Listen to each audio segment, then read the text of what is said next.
Le froid du marbre se diffusait sous mes bottes, un souvenir constant de la dureté de ce monde. La salle de guerre du château de l'Étoile, habituellement un sanctuaire de la stratégie, où des chuchotements prudents dictaient l'avenir du territoire de l'Ouest, était ce soir un théâtre d'ombre. J'étais là, au milieu, ou du moins ce qu'il en restait. Chaque visage était une grimace figée, un mélange de scepticisme, de peur et d'une haine à peine voilée. Julien était assis en bout de balle. L'Alpha Roy et l'air entre nous était une corde de piano tendue, prête à se rompre. Sophie, son épouse, était à ses côtés, impeccable dans un tailleur blanc qui jurait avec l'urgence de l'instant. Ses yeux de glace me suivaient comme ceux d'une chienne de chasse. Il y a 5 ans, cette femme m'avait brisé, avait orchestré mon exil. Aujourd'hui, elle me regardait comme si j'étais un fantôme, et elle n'avait pas tort. Une part de moi était morte dans le ravin gris, et ce qui restait était un prédateur. Commençons, dit Julien. Sa voix était comme de la pierre polie, dure, mais avec une faille indétectable pour la plupart. Pour moi, c'était comme une blessure ouverte qui saignait silencieusement. Il essayait de reprendre le contrôle de sa cour, de cette pièce. Vous affirmez que les meutes de l'Est ont disparu. Toutes, y compris la meute de la Crête Noire et l'Alliance de la Rivière d'Argent. Il marqua une pause. Cela représente plus de 10 000 loups, Marie. Ils ne disparaissent pas comme ça. J'ai lâché un dossier sur la table d'ébène. Il a glissé sur le bois ciré et s'est arrêté devant lui. Le son sec résonnait dans la pièce comme un coup de fusil. Ils n'ont pas disparu, ai-je corrigé. Ma voix était rauque, érodée par des années de crise et de commandement. Ils ont été moissonnés. C'était, il y a quelques heures à peine que j'étais entré par effraction dans mon ancien foyer. Un peu plus tôt dans la soirée, la tension était devenue insupportable, lourde, palpable. L'air était chargé des auras antagonistes de 2 alphas dominants, Julien et moi. Je me souviens encore de l'odeur du champagne et des lits importés, mêlés à ce relent métallique d'un égo surdimensionné qui imprégnait les murs du château de l'Étoile. C'était le soir du gala du solstice d'hiver, un bal grotesque où 300 des loups les plus puissants du continent faisaient semblant d'être civilisés dans leur soie coûteuse. Puis, une détonation, une explosion qui avait déchiré les portes massives de la salle. Je n'avais même pas eu besoin de me remémorer l'image. Elle était gravée au fer rouge dans ma mémoire, ce son assourdissant de bois fracassé, de débris projetés dans la foule paniquée. Les éclats de chaînes s'étaient envolés. Des cris avaient éclaté, perçant la musique de valse qui s'était arrêtée net. J'avais avancé à travers le brouillard et la fumée, un pas après l'autre, méthodique, une prédatrice rentrant chez elle. Les yeux dorés n'étaient plus ceux d'une fille brisée, mais ceux d'un feu de forêt déchaîné. Le lieutenant Pierre Leclerc, mon bras droit, cet homme imposant dont la stature évoquait un ours, s'était posté devant moi. Son rôle était de me couvrir, de m'ouvrir le chemin si nécessaire. Il était mon ombre, mon bouclier, ma conscience. Il avait dû faire taire une dizaine de gardes royaux, les épinglant au mur et au sol, avec une précision presque surnaturelle. Des flèches d'acier noir. Aucun mort, mais tous immobilisés, humiliés. Derrière nous, la Légion s'était répandue dans la salle comme une marée sombre, 200 hommes à peu près, exilés, rejetés, oubliés. Les parias que Julien avait ignorés et que j'avais transformés en une armée.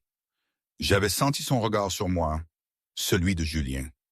Il était là, au fond de la salle, le verre brisé à la main, son visage ravagé par la stupeur.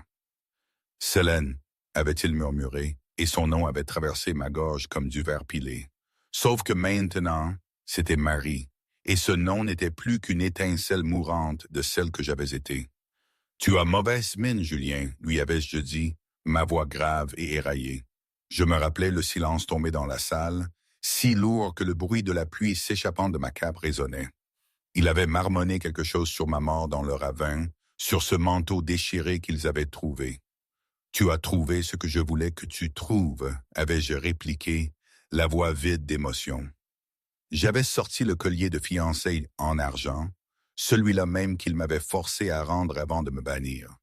Il avait glissé sur le marbre et s'était arrêté près du pied de Sophie.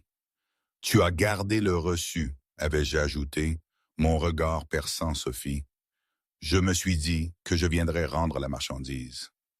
Sophie avait repoussé le collier avec dégoût, son visage blême. Le petit manège habituel de la reine. Pathétique. Je dois faire une petite parenthèse là. Marc, le frère cadet de Julien, m'avait raconté plus tard comment il avait vécu cette scène. Il était en fait assez près de son frère, un peu en retrait de la foule des nobles terrifiés. Il m'a dit qu'il avait vu Julien figé, le verre se briser dans sa main, comme un pressentiment. Puis l'explosion, la confusion. Quand je suis apparu, il m'a décrite comme une vision, une apparition sortie des enfers. Il ne s'attendait pas à me voir revenir. Il pensait que j'étais morte, comme tout le monde. Marc m'a avoué qu'il avait eu peur, mais pas comme les autres. Il a dit que sa peur venait du fait que je n'étais plus la même Marie, la fille douce qu'il avait connue. Il a vu la détermination dans mes yeux, le poids du monde sur mes épaules, et il a su, bien avant son frère, que ce que j'apportais n'était pas une simple revanche, mais quelque chose de bien plus grave, de bien plus vaste. Il a perçu cette vérité dans mon silence, dans ma façon de ne regarder que le trône. Revenir à la salle de guerre, Julien avait enfin ouvert le dossier. À l'intérieur, des photos granuleuses prises par mes éclaireurs, des cauchemars figés sur pellicule, des villages brûlés non pas par le feu, mais par une boue noire et corrosive, des corps de loups tordus, fusionnés entre eux dans des poses grotesques. Sophie avait détourné le regard, la main sur la bouche. « Qu'est-ce que c'est que ça ?» avait-elle haleté. « L'éclipse », avais-je expliqué, ma voix dénuée de toute émotion. Ce n'est pas une meute, c'est un culte. Ils utilisent un mélange d'ancienne alchimie et de magie noire. Ils ne recrutent pas de soldats, ils les infectent. Une morsure d'un soldat de l'éclipse ne vous transforme pas en loup. Elle vous transforme en un cerf. Vous perdez votre esprit, votre loyauté, vos récepteurs de douleur. Vous devenez un drone pour leur leader. Et qui est leur chef? Demanda le général Holloway, le scepticisme se disputant à l'horreur dans son ton. Nous l'appelons l'architecte, avais-je dit. Nous n'avons pas de nom. Nous savons juste qu'il traque les lignées alpha. Il croit qu'en consommant le sang pur des anciennes lignées, il peut réécrire les lois de la nature. Julien avait levé les yeux des photos, ses yeux croisant les miens. Et vous pensez qu'il vient ici parce que vous êtes l'Alpha Roy, Julien, avais-je dit lentement, chaque mot pesant son poids. Vous êtes le plat principal. Les meutes de l'Est n'étaient qu'un apéritif pour bâtir son armée. Il vient pour le sang du bois. Gérard Leblanc, le conseiller royal, avait dégluti, se frottant la gorge contusionnée par ma poigne. Il était toujours aussi lâche. C'était lui qui, il y a 5 ans, avait murmuré à l'oreille de Julien que Marie était trop faible pour être reine, que le royaume avait besoin de l'alliance politique offerte par Sophie. Si cette force est si inarrêtable, comment avez-vous survécu pendant 2 ans? Dit-il avec un ricanement. Un groupe de rebelles contre une armée de magie noire? Cela semble pratique. La pièce était tombée dans un silence glacial. C'était une accusation directe. J'avais esquissé un sourire, mais il n'avait pas atteint mes yeux. J'avais fait le tour de la table, lentement, vers Gérard. Les généraux s'étaient tendus, les mains cherchant leurs armes de poing. Je les avais ignorés. Je m'étais penché, chuchotant à l'oreille de Gérard, mais assez fort pour que tout le monde entende. Nous avons survécu parce que nous avons fait ce que vous étiez trop noble pour faire, Gérard. Nous avons cessé de nous battre comme des loups et avons commencé à nous battre comme des fantômes. Nous avons brûlé nos propres camps pour les piéger. Nous avons effondré des tunnels sur nos propres blessés pour empêcher l'infection de se propager. Nous avons survécu en coupant le membre pour sauver le corps. Je m'étais redressé, mon visage dur comme la pierre. J'ai perdu 412 loups à cause de l'architecte. Ne me parlez pas de commodité. Julien m'avait regardé. J'avais vu le scintillement d'une agonie absolue derrière mes yeux dorés avant que je ne le voie à nouveau. Je me suis rendu compte alors que la fille qui, il y a longtemps, faisait du pain dans les cuisines communes était vraiment morte. À sa place, il y avait une commandante qui avait fait des choix qui entraînent un homme moindre jusqu'à sa tombe. Général Holloway, avait dit Julien, brisant la tension. Alertez les bataillons. Nous passons en conditions rouges. Sécurisez les frontières. Le général Holloway avait hoché la tête, le visage pâle. Et Gérard, avait ajouté Julien, sa voix baissant d'un octave. Si vous insultez à nouveau notre invité, vous serez en première ligne avec une lance. Sophie s'était raidie. Elle avait regardé Julien, le choc se lisant sur ses traits parfaits. Il n'avait jamais réprimandé Gérard publiquement auparavant. Gérard était l'allié de Sophie, son porte-parole. Julien, avait commencé Sophie, la voix stridente. Nous n'allons quand même pas la croire aveuglément. Elle a pris d'assaut notre maison. Elle nous a menacés. Elle a apporté des informations qui viennent de nous sauver la vie, Sophie, avait rétorqué Julien. À moins que vous n'ayez un meilleur plan pour combattre une peste magique, je vous suggère de laisser les experts parler. J'avais observé l'interaction. Il y a 5 ans, voir des troubles dans leur paradis m'aurait donné de l'espoir. Maintenant, cela me fatiguait juste. Je ne voulais pas qu'ils reviennent. Je voulais juste survivre la semaine. J'ai besoin d'accéder aux archives, avais-je dit, changeant de sujet. L'architecte cherche quelque chose de précis dans l'histoire des Dubois. Une relique. Si nous la trouvons avant lui, nous pouvons lui tendre un piège. Accès accordé, avait dit Julien immédiatement. Je vais la lui montrer, avait proposé Marc, le jeune frère de Julien, depuis le coin de la pièce. Il était resté silencieux jusqu'à présent. J'avais hoché la tête vers lui. Non, l'homme. Montrez le chemin, Marc. Alors que je me tournais pour partir, la voix de Julien m'avait arrêté. Marie. J'avais fait une pause, la main sur la poignée de porte. Tu as dit que tu avais effondré des tunnels sur tes propres blessés, avait dit Julien doucement. La pièce avait retenu son souffle. Je ne m'étais pas retourné. Mes épaules s'étaient affaissées d'à peine 1 millimètre. Oui. Es-tu resté pour regarder? C'est moi qui ai déclenché la charge, Julien, avais-je murmuré. Quelqu'un devait appuyer sur le bouton. Je suis sorti, laissant le roi de l'Ouest assis dans une pièce pleine d'hommes puissants, se sentant totalement impuissant. Parfois, quand je ne pouvais pas dormir la nuit, je pensais à ma mère, à la façon dont elle disait toujours « Ne te fie jamais à ce qui semble trop beau pour être vrai, ma fille. » Elle parlait des marchands de la place du marché, de leurs belles paroles et de leurs produits frélatés. Mais maintenant je le comprenais d'une manière différente. Le château, les promesses, l'amour même. Tout avait sonné trop beau, trop parfait, et la perfection n'existe pas.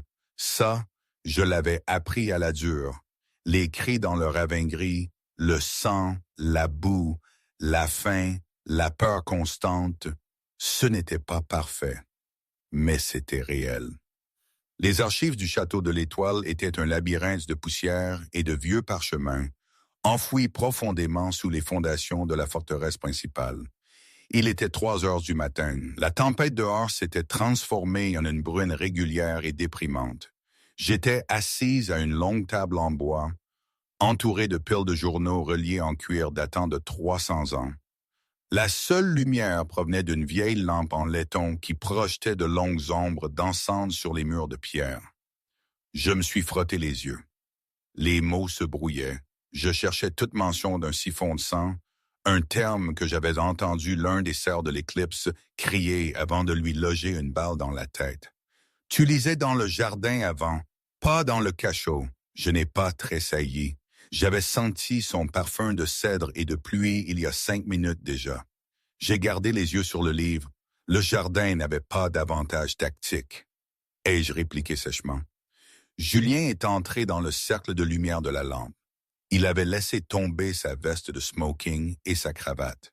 Sa chemise blanche était déboutonnée en haut, les manches retroussées, révélant des avant-bras musclés. Il avait l'air épuisé.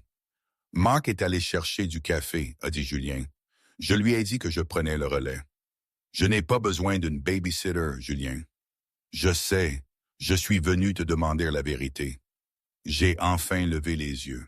« Je t'ai donné la vérité dans la salle de guerre. »« Pas cette vérité-là, » a dit Julien.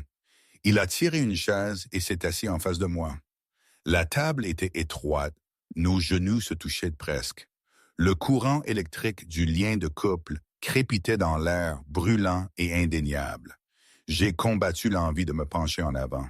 « Pourquoi n'as-tu pas contesté le rejet ?» a demandé Julien. Sa voix était rauque. « Il y a 5 ans, selon la loi, tu aurais pu défier Sophie pour la position. Tu étais une oméga, oui, mais tu étais ma compagne.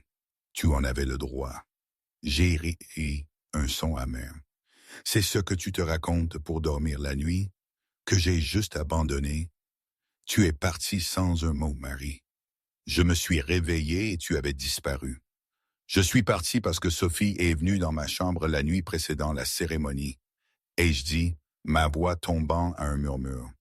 Elle m'a dit que si je contestais le rejet, elle ferait réaffecter ma petite sœur Myriam à la patrouille des frontières dans les terres mortes.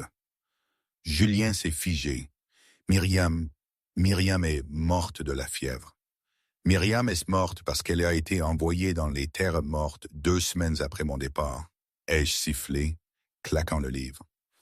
Des milliers de grains de poussière dansaient dans l'air furieux. Sophie a tenu sa promesse. Je suis parti pour sauver ma sœur, et ta reine l'a tuée quand même pour s'assurer que je ne revienne jamais. Le visage de Julien s'est vidé de toute couleur. Je ne savais pas. J'ai signé les ordres de transfert, mais Gérard m'a dit que c'était une demande de Myriam elle-même. Il a dit qu'elle voulait faire ses preuves. Et tu l'as cru, ai-je dit, ma voix dégoulinant de dédain, parce que c'était plus facile que de poser les questions difficiles. C'est ton problème, Julien. Tu veux tellement être le bon roi que tu laisses les vipères diriger le nid juste pour ne pas avoir à te salir les mains. Julien s'est levé, la chaise raclant bruyamment le marbre. Il avait l'air d'avoir reçu un coup de burpin dans l'estomac. Il a fait les 100 pas, passant une main dans ses cheveux. « Si c'est vrai, » a-t-il marmonné. « C'est vrai, » ai-je dit, mais ça n'a plus d'importance. Myriam est morte. La fille que j'étais est morte. Et nous avons une armée de monstres à la porte. Alors, à moins que tu ne sois là pour m'aider à trouver cette relique de sang, retourne auprès de Tapem. Je suis sûr qu'elle se demande où tu es. Je ne l'ai pas touchée depuis 2 ans, a avoué Julien, le dos tourné. J'ai marqué une pause. J'ai regardé son large dos, y voyant la tension. Ça ne me regarde pas. « Si, » a dit Julien, se retournant. Ses yeux brillaient de l'instinct du loup. « Parce que tu es ma compagne, Marie. J'ai fait une erreur qui m'a coûté chaque jour pendant 5 ans. Je pensais faire ce qui était le mieux pour la meute. La famille de Sophie avait l'argent, les relations, et tu n'avais rien, ai-je complété pour lui. Tu m'avais, a dit Julien doucement, et j'ai tout gâché. Il a fait un pas vers moi. L'air dans la pièce s'est alourdi, chargé d'une attraction magnétique. Mon cœur battait la chamade contre mes côtes. Matt Louve hurlait, désespéré de combler le fossé, de le réconforter, d'être revendiqué. Je me suis levé brusquement, brisant le moment. Non, ai-je averti, levant d'une main. N'essaye pas de réparer ça avec des phéromones et des excuses.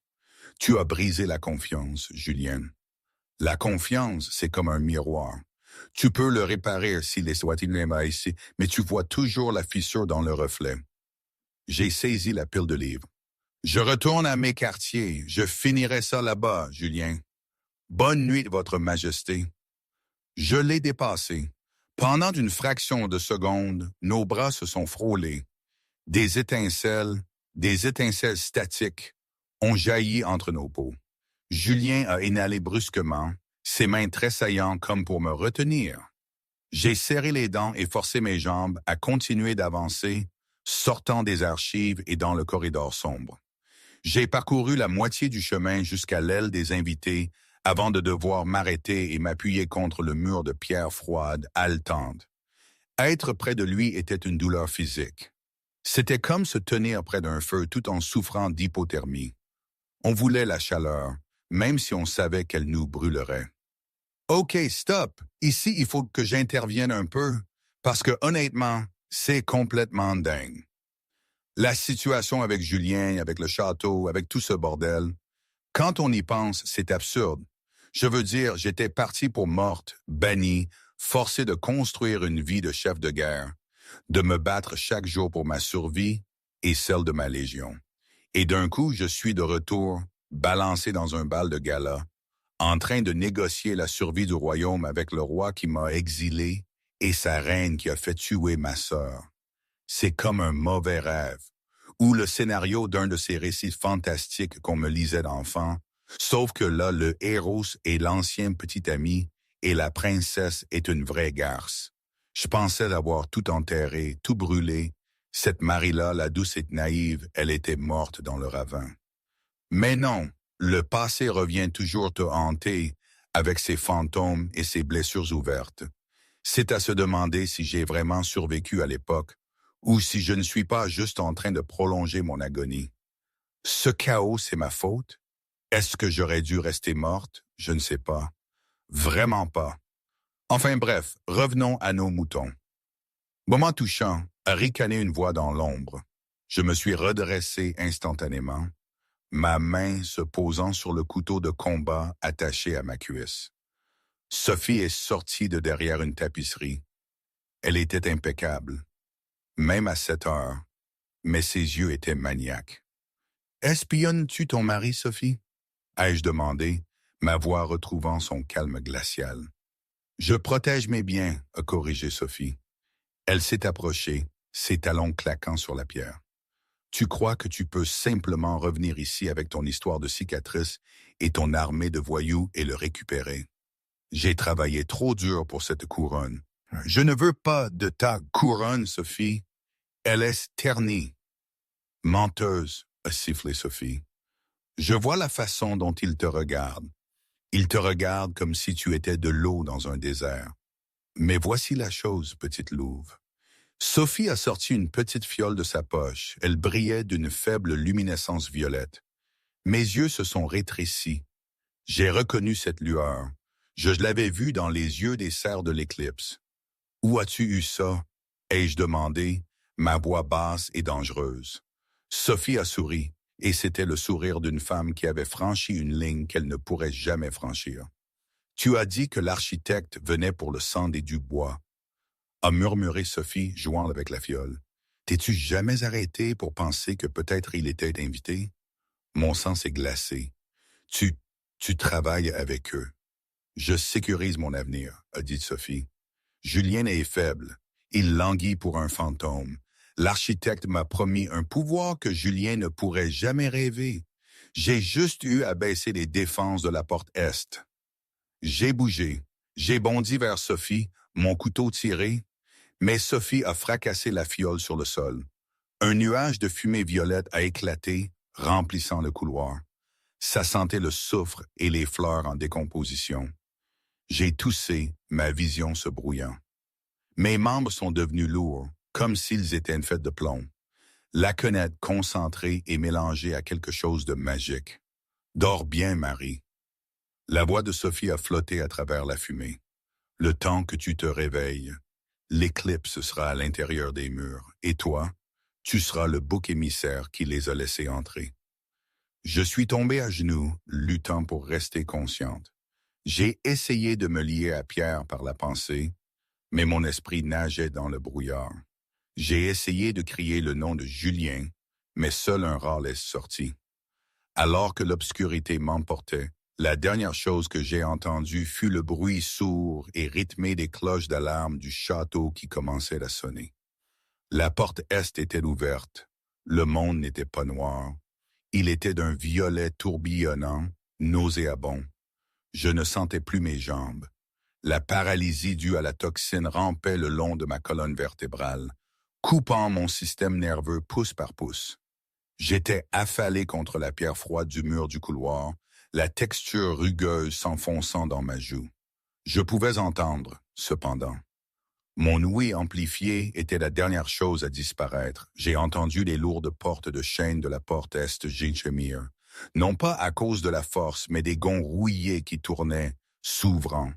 J'ai entendu le son de la pluie changer de ton alors qu'elle frappait d'une armure au lieu de la pierre. Et puis j'ai entendu les grognements. Ce n'étaient pas les grognements clairs et gutturaux des loups protégeant leur territoire. C'étaient des sons humides et gargouillants, le son de gorge déchirée et recousu avec de la magie. « Lève-toi » a crié ma louve dans mon esprit. « Basse-toi » Mes doigts sont tressaillis. C'était tout ce que je pouvais faire. « Chef !»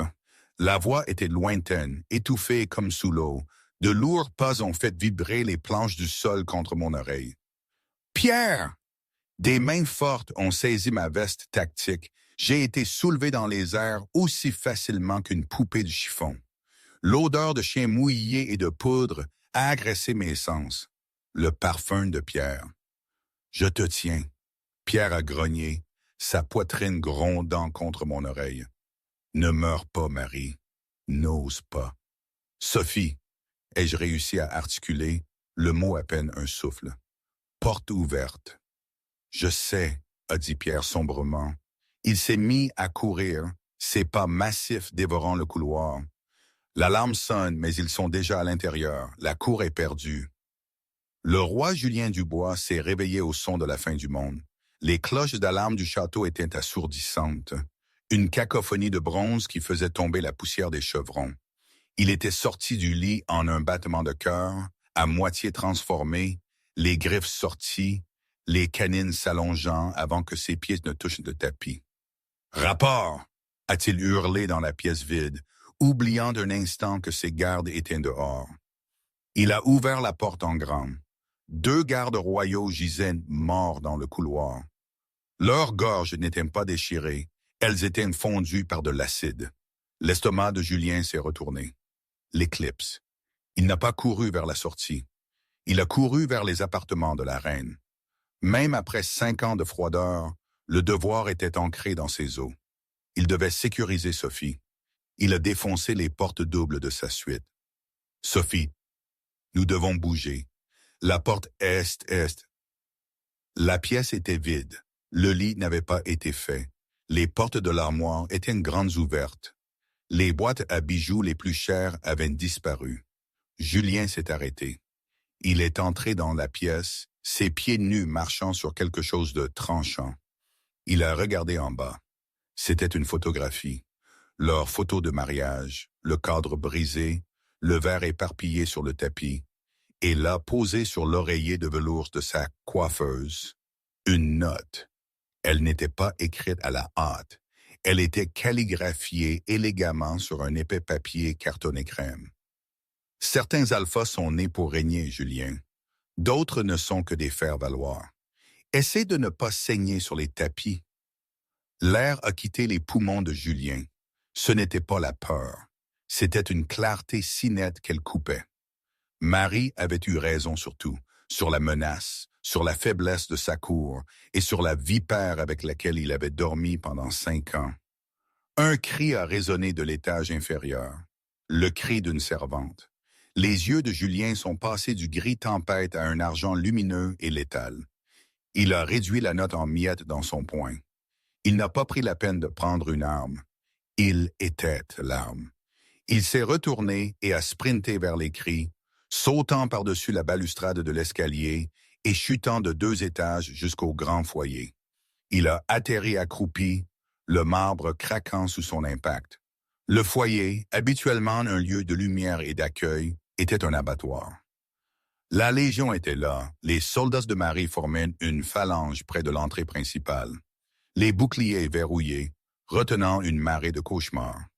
Les soldats de l'éclipse étaient hideux. C'étaient des loups, mais tordus.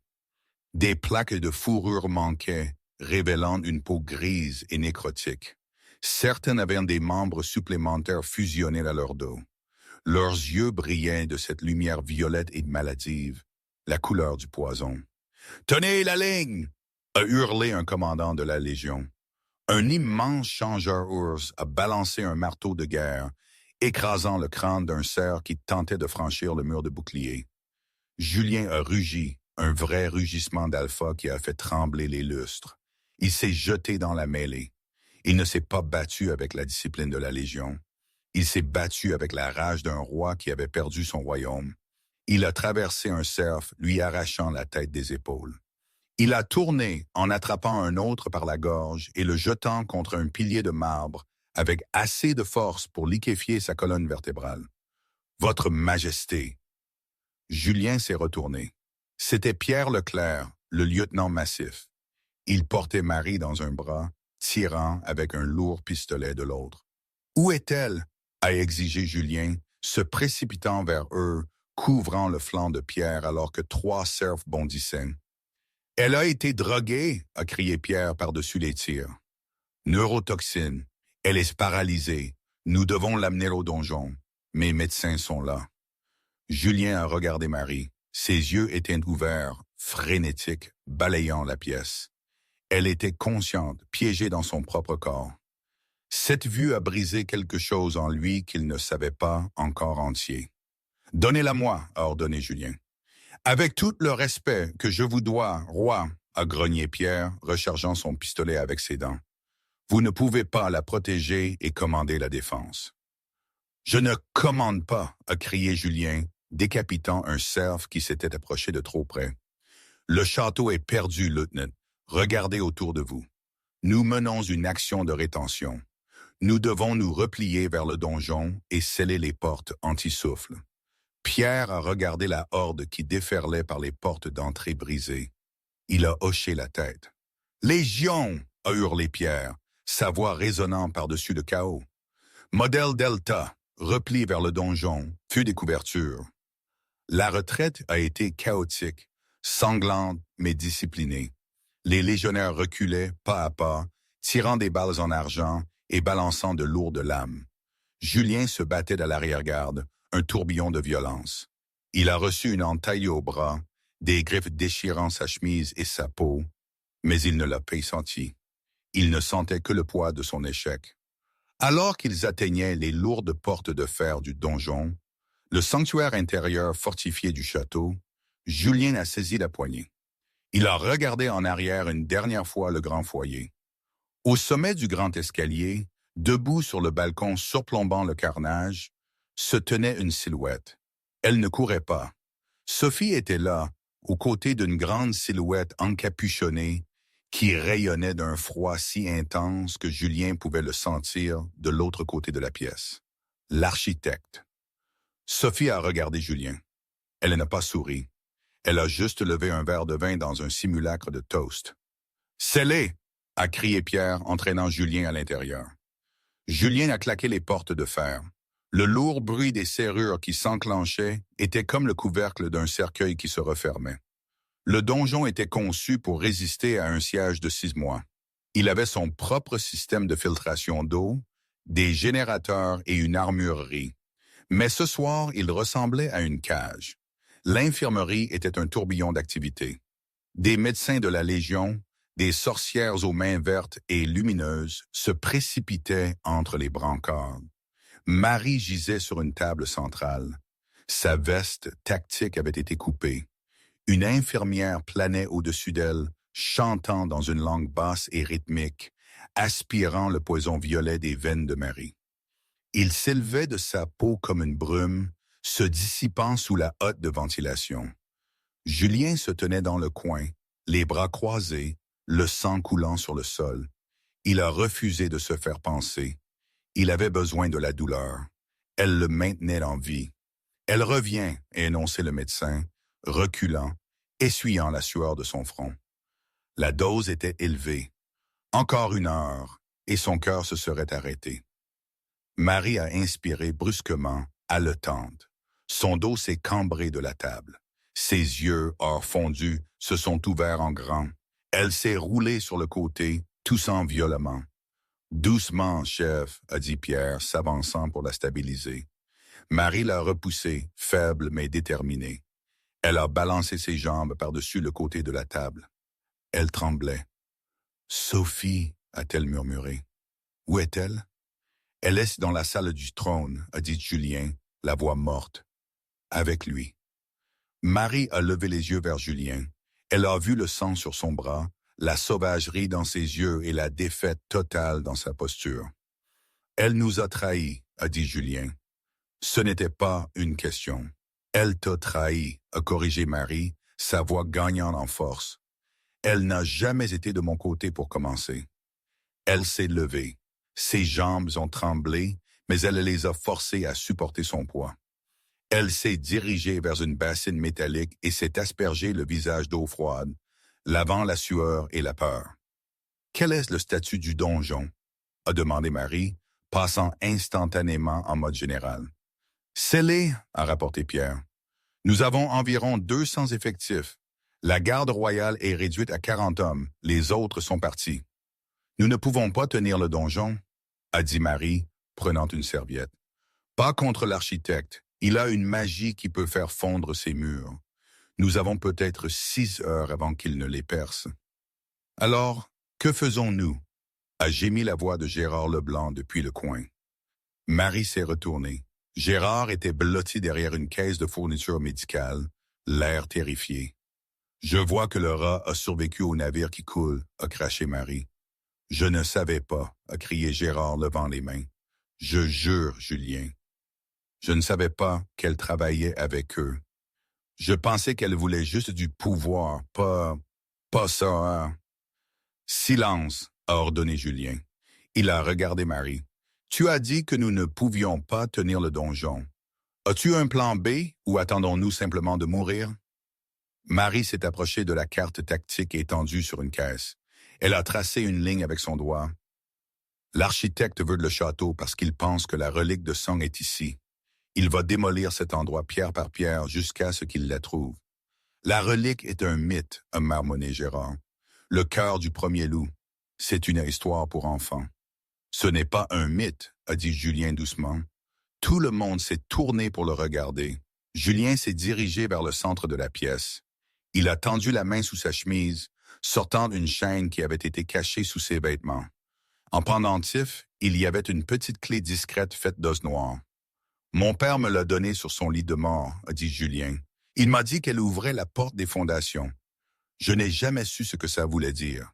Je pensais que c'était métaphorique. Les fondations du royaume. » Les yeux de Marie se sont écarquillés. Les fondations ne sont pas une métaphore. Ce sont un lieu physique.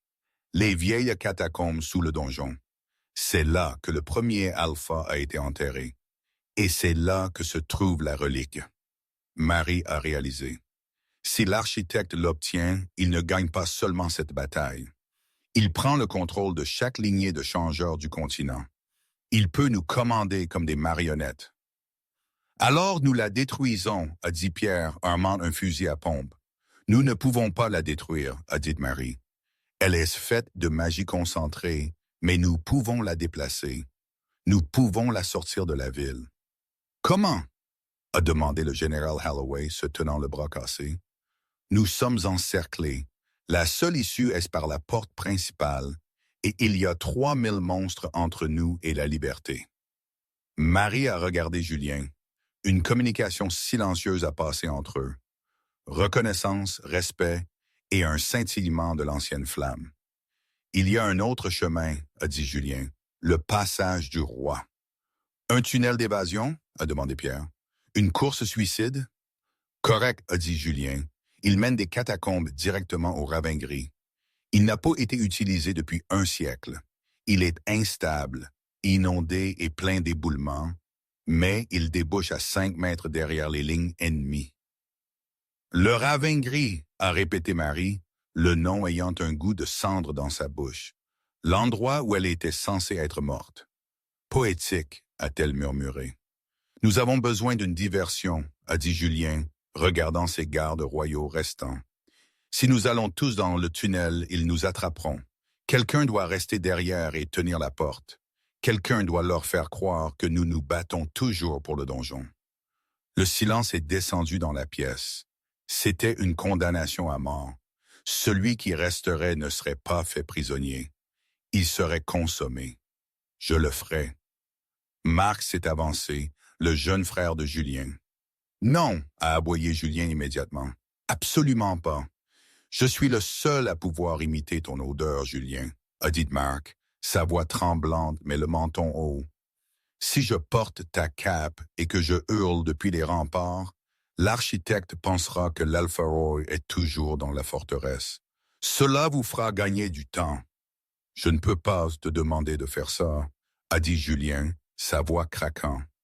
Tu ne demandes pas, a dit Marc, souriant tristement. Je me porte volontaire pour la meute. Marie les a observés. C'était le coup de la guerre. Ce n'étaient pas des charges glorieuses. C'étaient des frères qui se disaient au revoir dans des sous-sols humides. Elle s'est avancée. Nous ne laissons personne derrière si nous pouvons l'éviter.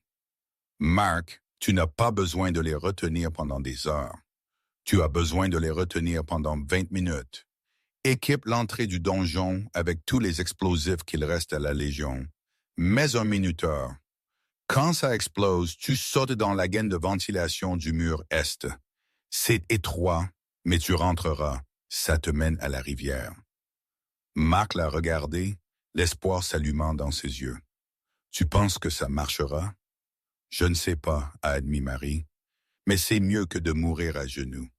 Elle s'est tournée vers la pièce. Écoutez, a commandé Marie, sa voix emplissant l'espace d'une autorité indéniable. Nous partons. Nous prenons la relique et nous disparaissons dans la nuit. Ce soir, le château de l'Étoile tombe, mais demain, la résistance commence. Elle a regardé Julien. Prêt pour une promenade, Votre Majesté? Julien a regardé son frère, puis son royaume déchu, et enfin la femme qu'il avait exilée. Il a hoché la tête lentement. Montré le chemin, général. Alors qu'il se dirigeait vers l'entrée des catacombes, les lourds coups de bélier ont commencé à faire trembler les portes du donjon au-dessus d'eux. La poussière tombait du plafond comme de la neige.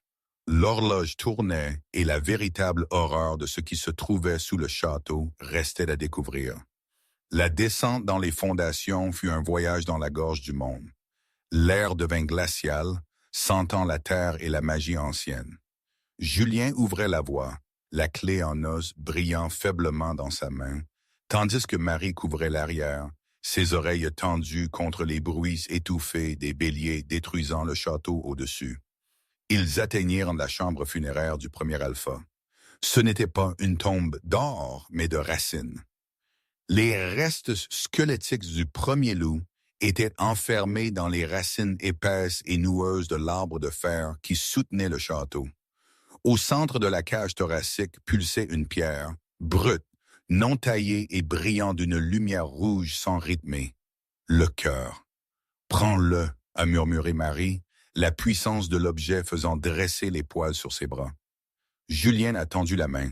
Alors que ses doigts effleuraient de la pierre, une onde de choc a fait trembler la caverne.